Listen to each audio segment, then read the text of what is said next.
Hello, this is Michael Hexter. Welcome to Politics 2100 here on YouTube. So I'm recording this on February 27th, 2022. And this episode I'm calling Worldwide Left Still Divided, Disorganized by Putin's War, Lacking Geostrategic View. So in the last episode, I also talked about this prior to the invasion, or just as the invasion was starting, Putin's invasion of Ukraine. And I'm still seeing multiple fault lines in the left.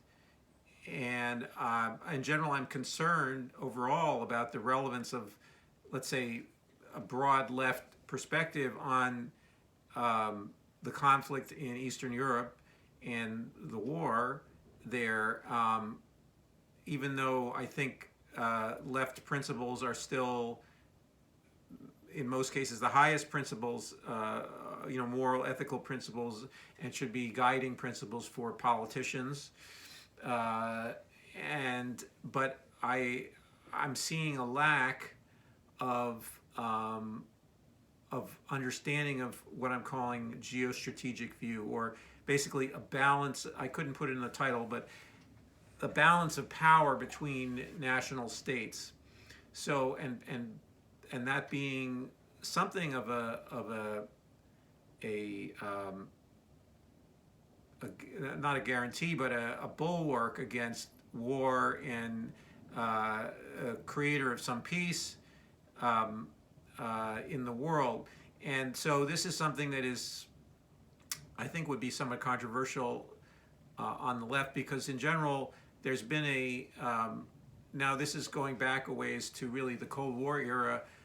There's been a focus on disarmament overall, and disarmament is, again, as I was saying in the beginning, the highest moral principle that we can be pursuing with regard to military issues and armed conflict. But how to get there is something that's not a straight path, especially in an era where you have someone like Putin who, and there are other leaders as well.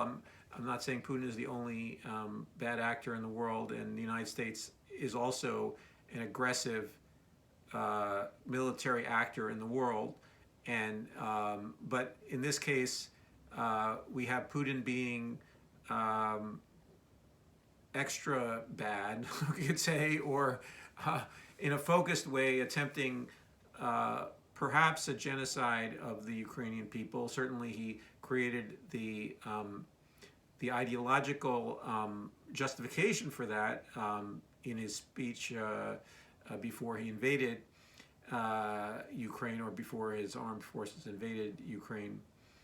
But that path to so having actors who possess enormous military might, so of various types. So the United States has enormous and overwhelming military might, and Russia has less of it, but still has a lot of military might, and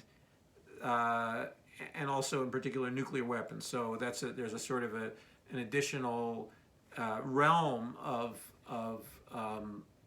you could say insanity, you could say toxicity, you could say morally bankrupt systems of defense and of statecraft that are contained within the military arsenals of every country that owns nuclear weapons. I'm sorry. So that's a sort of the step up to the sort of ultra level of danger and annihilatory danger for everybody in the world. So, but so that's needs to be kept in mind. But anyway, you have here in this case a conventional armed force that is trying to take territory, also with the threat of, using the threat of nuclear weapons and nuclear, including Russian state TV just earlier today, saying that we have enough nuclear weapons to destroy NATO and the United States. And so you have the threat, and Putin also threatened earlier before he invaded that he hinted at what we assume to have been his nuclear capability. So anyway, so you have actors that are acting aggressively with having overwhelming large military arsenals of both the beyond category and then the somewhat conventional category that's also very deadly, and they're acting recklessly and ruthlessly until such time as they're not, okay?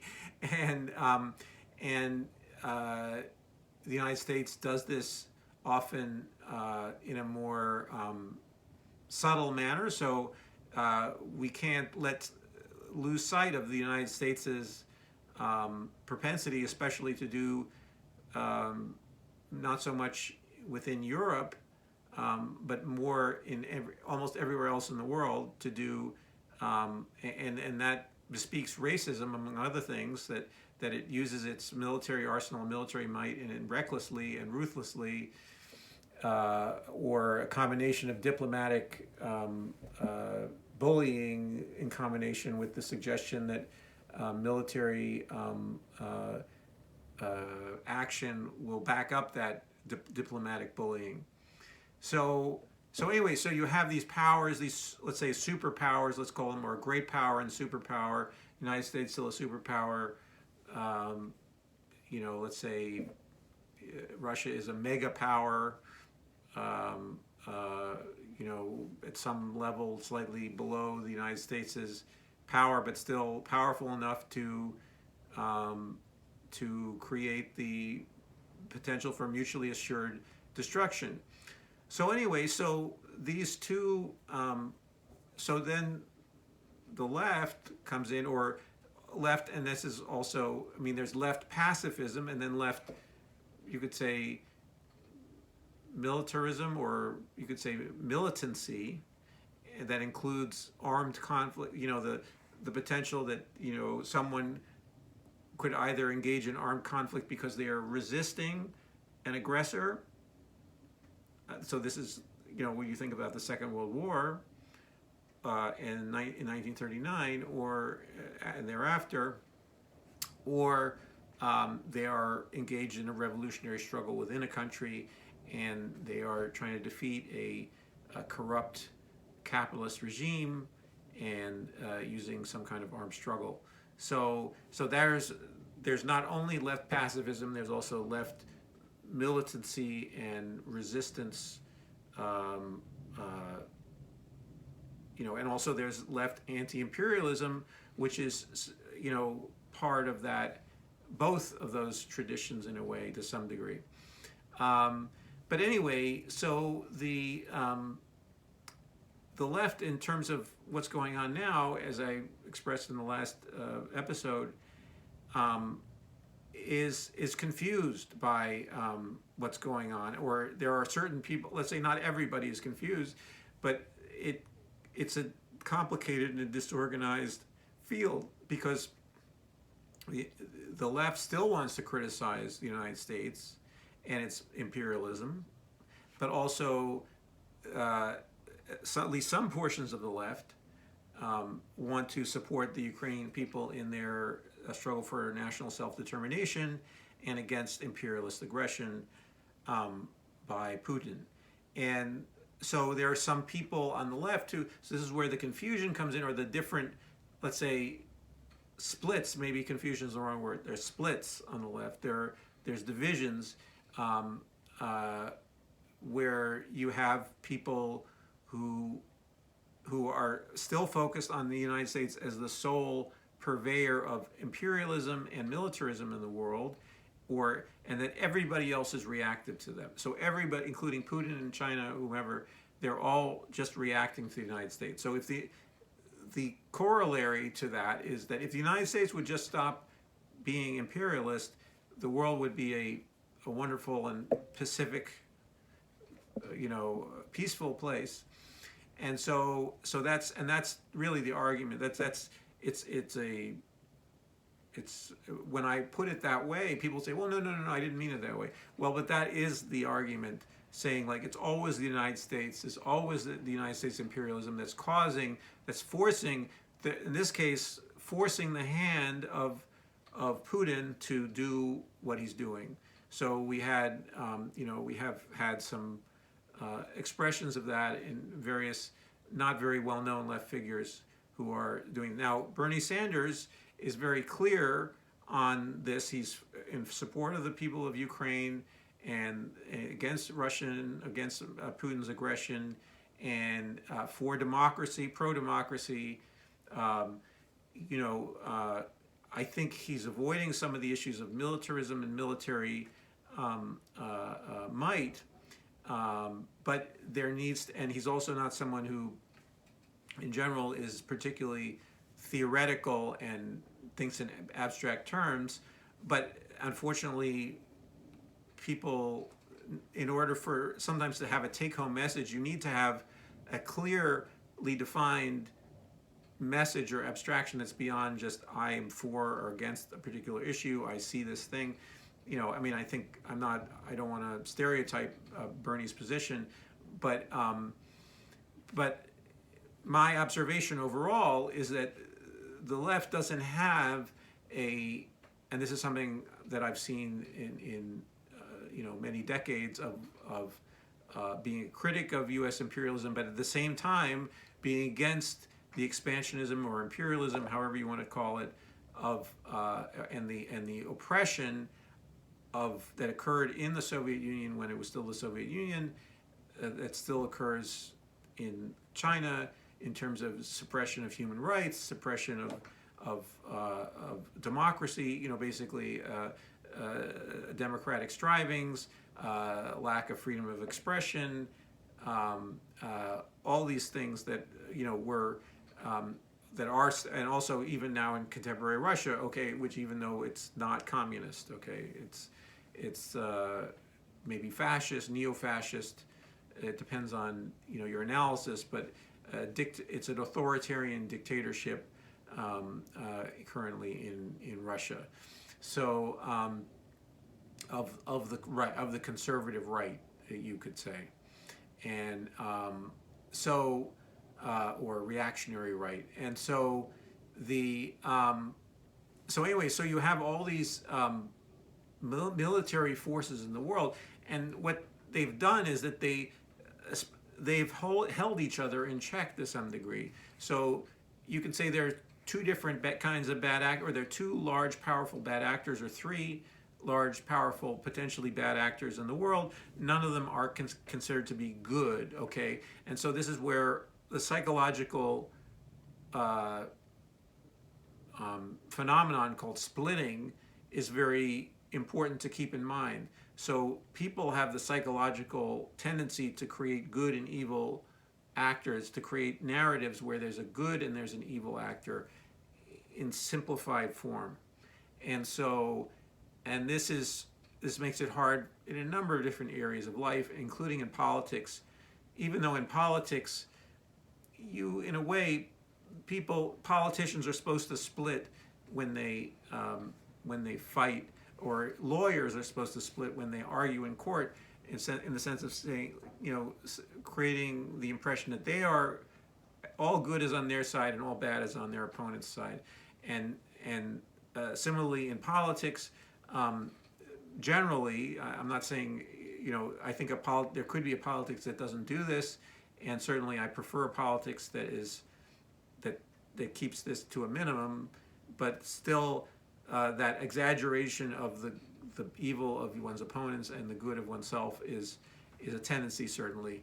But in this area of international politics, clearly you have the left saying, the U.S. is the evil, and then everybody else is the good, or most who are not aligned with the U.S. Either there could be U.S. NATO, it could be some combination. Israel is a major power in the region, in the Middle East, and functions as a proxy for the United States, and also Saudi Arabia is also doing the same.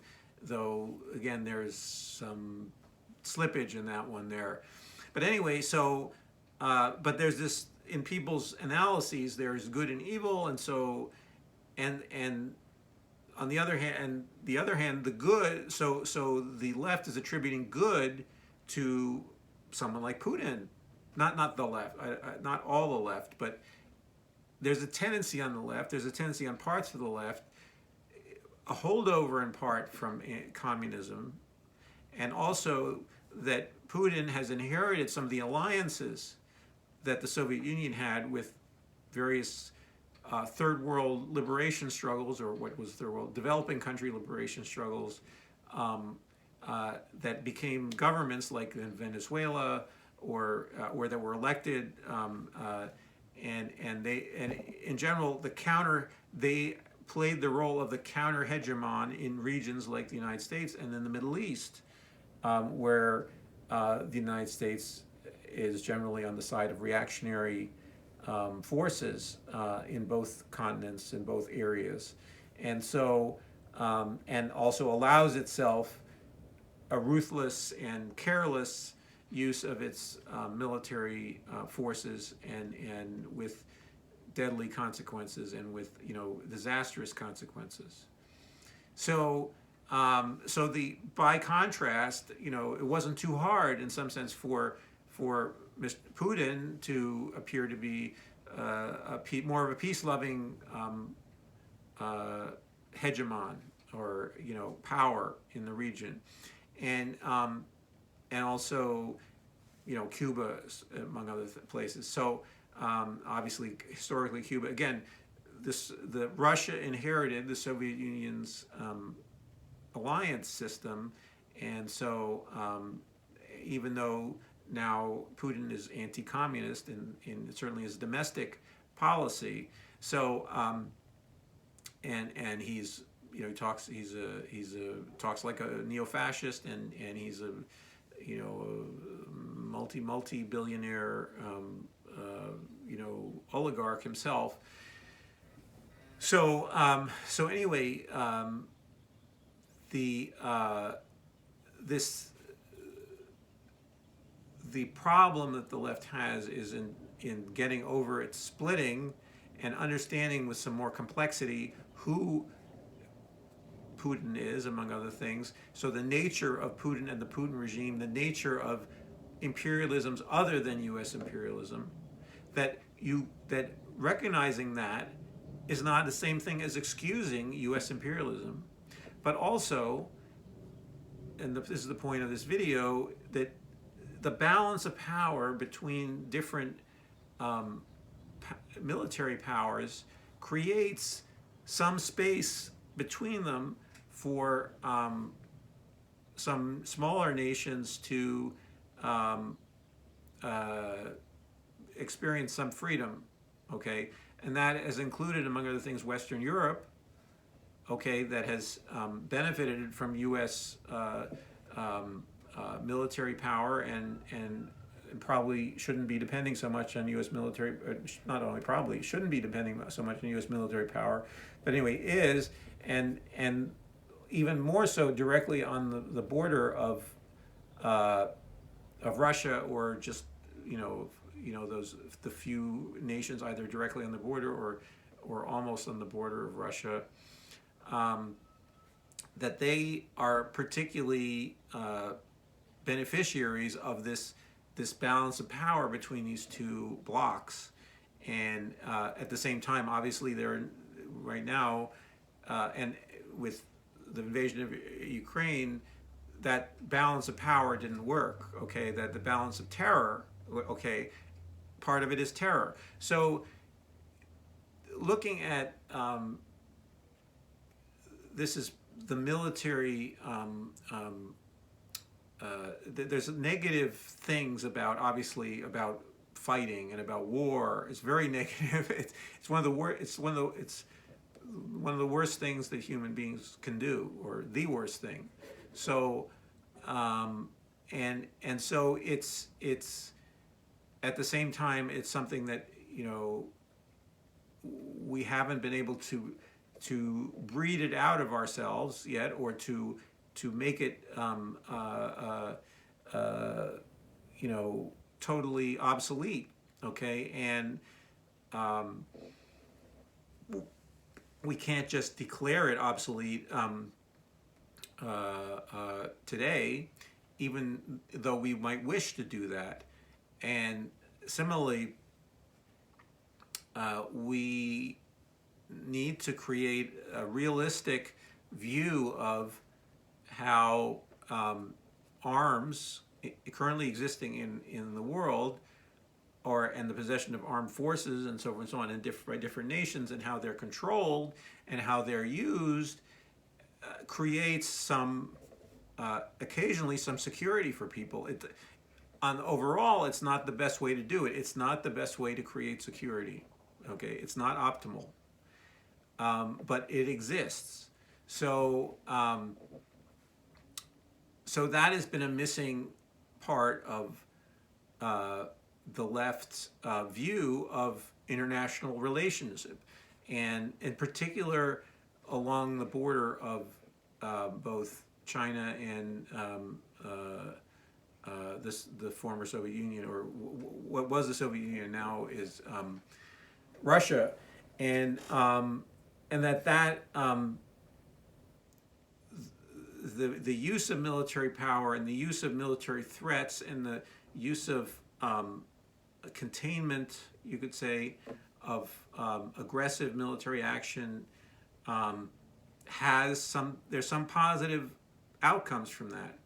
Furthermore, I mean, even more striking is the left, I'm sorry, is in support of altruism, among other things, human altruism.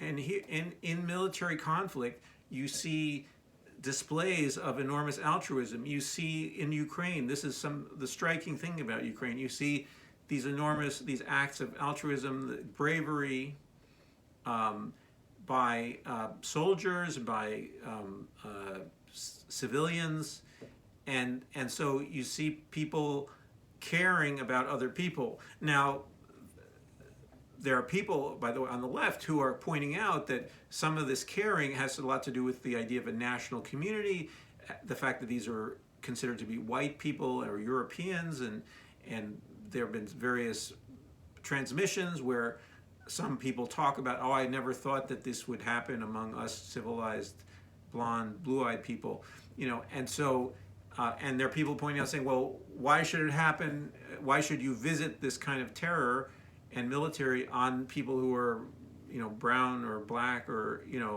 and so, but let's at least, and so they're saying, this is your expression of whatever, of admiration for, human, for the solidarity that's being shown within the national community. Is it totally bankrupt, morally bankrupt, if it doesn't include all of humanity, or is it a step in the right direction? Those are interesting questions, okay, and certainly we're seeing displays of it right now in Ukraine, and also among some eastern countries around Ukraine, as they accept refugees and so forth and so on. So that the left cannot turn away from that and say that's bad, as far as I'm concerned, even though it isn't as inclusive as you would want it to be.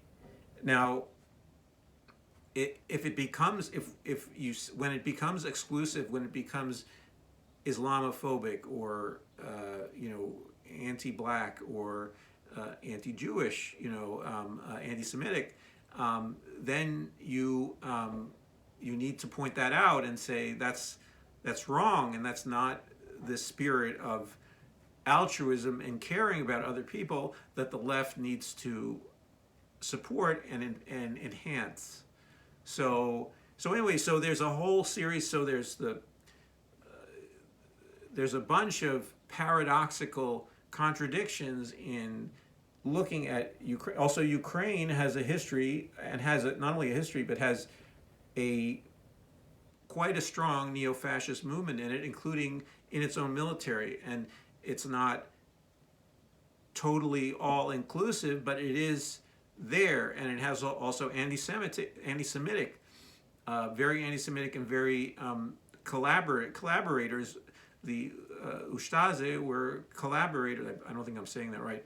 Were collaborators with the Nazis, and they helped kill my people, Jews, in great number in the Second World War. So, and some of the organizations that inherited are still around and inherit that and including the Prime Minister or the Foreign Minister of Canada's grandfather was one of them, and she is agitating for the Ukrainian national cause.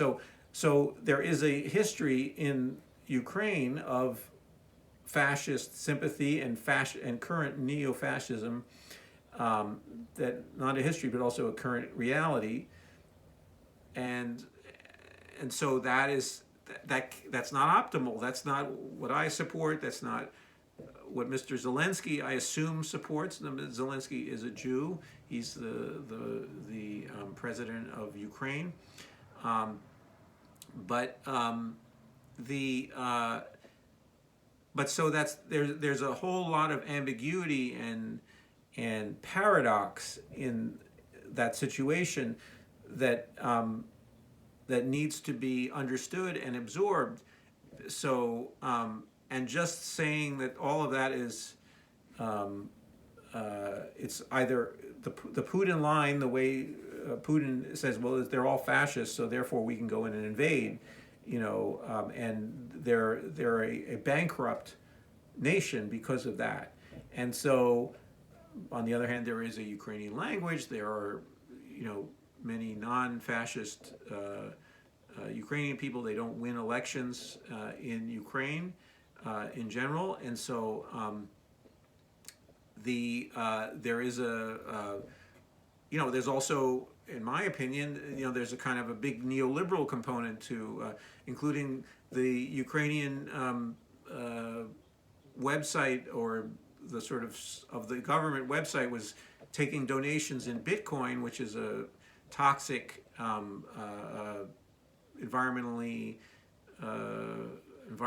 damaging, climate damaging form of bogus currency, that is used as a speculative asset, and so it's kind of, there are currents there that I don't personally support, and I don't wholeheartedly endorse Ukraine as a model nation for everybody to. But on the other hand, there are some these noble behaviors, these and also the resistance to that heroism that's being shown is something that we all should have in us at the right time, not randomly, not always, but at the right time. We should be able to show that when the time comes, and otherwise our societies really will fall apart. So there are some real fundamental missing pieces to left understanding of the nation state, balance of power, national cultural identities, and how to, especially in, you could say, the Balkanized, even though it's not in the Balkans, but the sort of the fragmented, cultural dotted landscape of southeastern and eastern Europe, and to understand how that can fit together. So there's a lacking, and I'm not saying there are areas where no one has all the answers. No part of the political spectrum has all the answers. So I'm not saying the left is behind, but the left, in order to transform society using our best and most altruistic and most moral impulses needs to get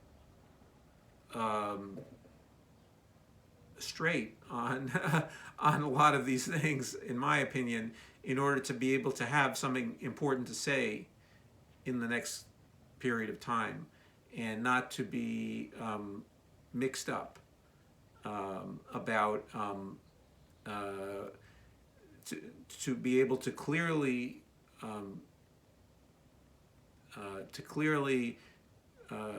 criticize, resist, change U.S. imperialist policy, imperialist actions, at the same time as ensuring the balance of power doesn't tilt in the favor of worse actors in other parts of the world, and that the and also that we create realistically a path to worldwide disarmament and worldwide not just disarmament, but also peace, creating peace treaties and creating a lasting peace in many different parts of the world, which is not distinct from justice. The justice required, the imbalance between the capitalist center economies in Europe and the United States mostly, and the underdeveloped parts of the world. So all of that, peace cannot exist or in isolation from other social dynamics. But anyway, but in the current situation, you have an imperialist aggressor, and there needs to be some way to show that imperialist aggressor that they can't use weapons to impose their will on unwilling people who are not criminal, who are just living their lives, who are not those people have a right to freedom and to determine their own form of government and determine their own form of culture. So anyway, I'm quite sure this hasn't answered nearly all the questions that have been touched upon in it, but I just wanted to put this out there and go on to, obviously people have been talking about similar issues, so I just wanted to put that out there. And please, comment in the comments below, and please also like the video if you like it, and also please subscribe to Politics 2100 for more content like this. See you in the next video.